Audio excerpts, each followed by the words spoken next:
अमित गोरखे यांची विधान परिषदेवर आमदारपदी निवड झाल्याबद्दल बहुजन भारत पार्टीचे राष्ट्रीय अध्यक्ष प्राध्यापक व्यंकटेश कसबे सर यांनी आमदार अमित गोरखे यांचे अभिनंदन केले आणि पुढील राजकीय वाटचालीस खूप खूप शुभेच्छा दिल्या।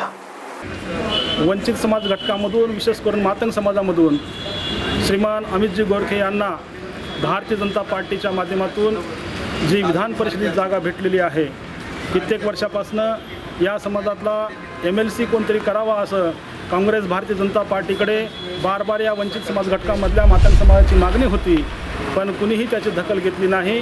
पण भारतीय जनता पार्टीनं अमित गोरखेजींना MLC दिलेली आहे, त्याबद्दल खरं तर भारतीय जनता पार्टीचं मी कौतुकच करतो।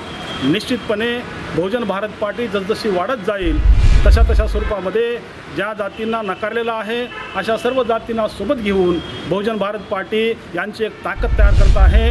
मागच्या लोकसभेच्या निवडणुकीमध्ये बहुजन भारत पार्टीने याच घटकाच्या लोकांना 22 जागेवर उमेदवाऱ्या दिल्या होत्या आणि पर्यायाने जेव्हा हा वंचित बहुजन घटक मातंग आणि तत्सम जातीचे लोक आपल्या स्वतःच्या पक्षामध्ये मजबूत व्हायला लागतील तसं याच समाजामधल्या इतर पक्षामध्ये काम करणाऱ्या कार्यकर्त्यांना मान सन्मान भेटत जाईल आणि अशा आशयानं या निवडीला मी स्वागतार्ह समजतो आणि या नवीन आमदाराला मी हार्दिक शुभेच्छा देतो। अमित गोरखेजींनी येणाऱ्या काळामध्ये या जाती वर्गासाठी ज्या वर्गाच्या जीवावर त्यांना ही आमदारकी भेटली त्या वर्गाच्या अन्याय अत्याचारासाठी त्यांनी तत्पर राहून त्यांच्यासाठी संकीर्ण असं काम करावं असं मी त्यांना विनंतीही करतो आणि त्यांना हार्दिक पक्षाच्या वतीनं शुभेच्छा देतो। धन्यवाद।